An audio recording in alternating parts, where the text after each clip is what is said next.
Le président Emmanuel Macron a décidé d'emmerder certains Français. Mais pas pour les raisons que tu crois, non. Mais plutôt pour une raison beaucoup plus mystérieuse et surprenante. Et pour découvrir la véritable raison, regarde ça. Je vais pas te mentir, quand j'ai appris que le président de la République française, Emmanuel Macron, avait dit qu'il avait pour objectif d'emmerder certains Français, je m'étais dit, non, c'est une blague, c'est pas possible, il a pas pu dire ça. Et dans mon entourage, c'était également le choc, tu vois. Les gens me disaient, non mais tu te rends compte de ce qu'il a osé dire? C'est pas possible. Et je pense que on a tous été un petit peu stupéfaits. Mais moi, ce qui m'a encore plus stupéfait, c'est qu'il l'a assumé. Et donc, on peut s'émouvoir sur des formes d'expression qui paraissent familières, que j'assume totalement. Moi, je m'émeus de la situation dans laquelle nous sommes. La vraie fracture du pays est là. Et là, je me suis dit, mais est-ce que cet homme est fou? Parce que quand tu dis que tu veux emmerder toute une partie de ta population, cette partie de la population va s'énerver, elle va être frustrée, elle va provoquer de la violence. Et c'est là que j'ai compris que c'était beaucoup plus subtil que ça. Et tu vas le comprendre à travers un exemple. Je vais partager une histoire avec toi pour que tu comprennes la subtilité de ce qu'a dit Emmanuel Macron et quel est son réel objectif derrière. Tu vois, un jour, j'ai pris l'avion pour un très long trajet. Et je me souviens, j'avais eu la surprise de découvrir que j'étais tout seul sur ma ligne, qu'il n'y avait personne à côté de moi. Alors j'étais trop content parce que je me disais que le voyage allait durer longtemps et que j'aurais personne à côté de moi et je serais tranquille, easy quoi. Et durant le trajet, il y avait un petit enfant. Je sais pas si c'était une fille ou un garçon, j'arrivais pas à le distinguer. Mais il était mignon, tu vois, et il venait, il me faisait des petits coucous, des petits sourires. Moi ça me dérangeait pas, c'est un petit enfant, c'est mignon quoi. Tu vois, ça mange pas de pain. Et à un moment, il arrêtait pas de revenir. Et parfois, il était là, il me fixait du regard. Et après, il avait un livre en main et il me l'a jeté dessus. Je t'avoue que ça a commencé à m'emmerder, tu vois. Et je m'étais dit, je vais pas me le supporter tout le voyage. Et tu vois, je tourne mon regard vers sa maman et je vois que sa maman ne réagit pas. Elle en a rien à faire, tu vois. Et donc là, l'emmerdement commence à monter. Ensuite, je commence à m'endormir. Je suis là, je commence à fermer les yeux, je me sens bien. Et paf! Je sens une grosse claque sur le dessus de ma tête. Je me retourne et je vois que c'est le petit qui repart se cacher près de sa mère. Sur le moment même, je t'avoue que j'avais envie de crier et de dire à sa mère « Madame, apprenez à éduquer votre enfant !» La sauce montait de plus en plus. Et il n'arrêtait pas. Et il venait me toucher par ma tête par derrière et des trucs. J'ai pété un câble. Et je te dis la vérité, j'avais grave envie de lui mettre une grosse baffe. Et au moment où j'avais atteint le point ultime, tu vois, où j'avais envie de lui mettre cette grosse tarte, j'ai réfléchi. Je me suis dit, mais pourquoi est-ce que ce petit enfant veut m'emmerder? Quel est son objectif derrière? Et ensuite, j'avais compris. Généralement, quand un enfant a envie de nous emmerder, c'est pourquoi? C'est parce qu'il a envie de nous voir énervés. Il a envie de nous voir sortir de nos gonds, ne plus être capable de nous maîtriser. Et généralement, les gosses, tu vois, quand ils voient qu'on commence à s'énerver, ça les fait marrer. Parce qu'ils voient un autre visage de nous-mêmes. Et quand j'ai compris ça, et qu'il revenait et qu'il me faisait chier, je lui souriais. Et à force de le sourire, il a arrêté. Où est-ce que je veux en venir avec cette histoire? C'est que cet enfant, durant ce trajet en avion, a été mon maître de connaissance. Parce qu'il m'a fait comprendre une chose, c'est que il faut pas grand-chose pour m'emmerder. Et quand on m'emmerde, la réaction directe que j'ai, c'est quoi? C'est une réaction violente. Parce que j'ai envie qu'on arrête. Mais quand tu t'es énervé, T'es rentré dans l'arène. T'es rentré dans le jeu du gamin. Et c'est lui qui gagne. Parce qu'il est parvenu à avoir la réaction qu'il attendait de toi. Et toi, t'as perdu. Parce que t'as perdu tes nerfs. Parce que tu t'es laissé diriger par tes émotions. Et généralement, après s'être énervé, on se sent jamais vraiment bien. Je vais pas te mentir, j'ai pas mis beaucoup de claques dans ma vie. Mais toutes les fois où j'en ai mises, je les regrette. Parce que ça m'a jamais fait me sentir beaucoup mieux. Au contraire, je me suis senti beaucoup plus coupable, beaucoup plus mal. Et Macron, il l'a compris. Et c'est ce que je vais te démontrer maintenant. Alors, tu me diras, mais Aziz, quel est le lien entre ce petit enfant qui a voulu t'emmerder et Emmanuel Macron? C'est simple. C'est que quand Emmanuel Macron te dit qu'il veut emmerder des Français, c'est pas qu'il veut vraiment les emmerder. C'est qu'il y a un coup politique derrière. Je m'explique. Tu vois, Emmanuel Macron est au courant que environ 60% des Français n'ont pas envie qu'il se représente. Il en est parfaitement conscient. Mais Emmanuel Macron, pour le premier tour des présidentielles, il n'a besoin que de 20 à 25% de vote en sa faveur. Parce que même s'il est premier ou deuxième, il passera quand même au deuxième tour. Mais c'est là que ça se complique, au deuxième tour. Si au deuxième tour des présidentielles, il est face à une personne que l'on va dire issue d'un parti démocratique, ça va se tendre pour lui. Il sent qu'il a un risque de perdre. Par contre, s'il est face à un candidat qui est issu d'un parti extrême, il a beaucoup plus de chances de gagner. Parce qu'il sait très bien qu'il va rallier les gens des partis démocratiques, qui ne vont jamais soutenir quelqu'un qui fait partie des extrêmes, entre guillemets. Et donc, toute l'idée, elle est là. Quand il te dit qu'il veut emmerder des Français, c'est parce qu'il attend une réaction de ces gens-là. Une réaction que ces gens soient outrés, que ces gens se révoltent, que ces gens usent même de la violence. Parce que si les gens réagissent comme ça va dans son sens. Et là, il pourra les montrer du doigt et leur dire aux autres qui étaient encore indécis pour les votes, mais regardez, ils sont violents. Venez derrière moi.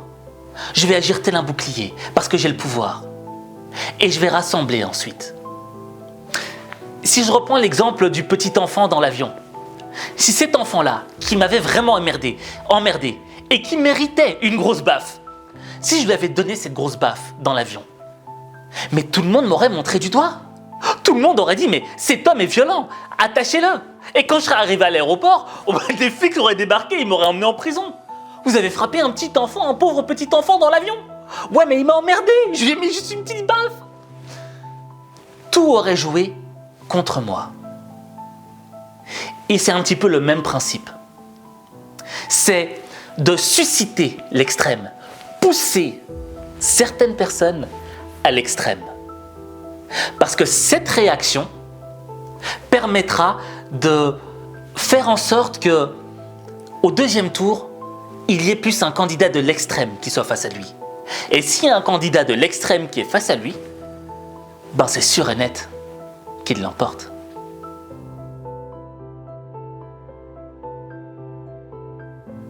CQFD. Ce qu'il fallait démontrer. Et dans cette démonstration, il y a un piège dans lequel tu ne dois pas tomber. C'est le piège de la haine. Parce que, on va pas se mentir, on connaît tous une personne qui fait partie de ces Français. Et c'est clair que c'est frustrant, blessant, même révoltant d'apprendre qu'un homme extrêmement puissant a envie d'emmerder la vie des gens qu'on aime. Et la première réponse qu'on a envie d'apporter, c'est une réponse de violence, de haine, de dire non, tu touches pas au mien. On a envie de sortir les dents. Mais la vérité, c'est que, comme tu l'auras compris, cette réaction, c'est la réaction qu'on attend de toi. La bonne réaction à avoir, c'est un petit peu celle qui est citée dans cette expression chrétienne. Tu sais, dans l'Évangile selon Matthieu, je pense, à vérifier, il est dit que Jésus avait dit que lorsque l'on te donnait une claque, il fallait tendre l'autre joue. Et pourquoi est-ce qu'il dit ça ? C'est vrai que dans ce monde, on a l'impression que c'est quelque chose de peace and love, que vas-y, mets-moi une claque et ensuite je te baiserai les pieds, je suis anti-violence. Mais c'est tout le contraire. C'est d'une violence extrême, d'accepter de recevoir une autre claque. Je t'explique pourquoi. Parce que quand tu mets une claque et que je te tends l'autre joue pour que tu en remettes une deuxième, c'est parce que la première ne m'a rien fait. Elle ne m'a pas déstabilisé. Alors continue. Tu peux essayer de me torturer. Tu peux continuer à me claquer. Tu peux faire ce que tu veux. Mais tu ne parviendras pas à me déstabiliser. Tu n'arriveras pas à remplir mon cœur de haine. Parce que premièrement, la haine, elle consume les cœurs. Et la réponse de la haine à travers les actes, c'est la violence. Et comme le disait MC Solar dans une de ses musiques, l'aigle ne chasse pas les mouches. Et une personne qui se maîtrise ne chasse pas quelqu'un qui essaye de l'emmerder ou lui mettre des claques. C'est ça le concept. C'est d'apprendre à se maîtriser. Parce que quand la haine consume les cœurs, l'amour, lui, apaise tous les cœurs. Et je vais rebondir sur un récit islamique, un récit dans lequel on parlait du prophète Mohammed. Lorsqu'il a reçu la révélation, il a été haï dans son village, dans le lieu où il habitait. Les gens ont commencé à le détester. Et il passait par un certain endroit, et chaque fois qu'il passait par là, on lui jetait des détritus, les poubelles, pour manifester la haine qu'on avait envers lui. Et chaque jour passant, il se ramassait ces détritus.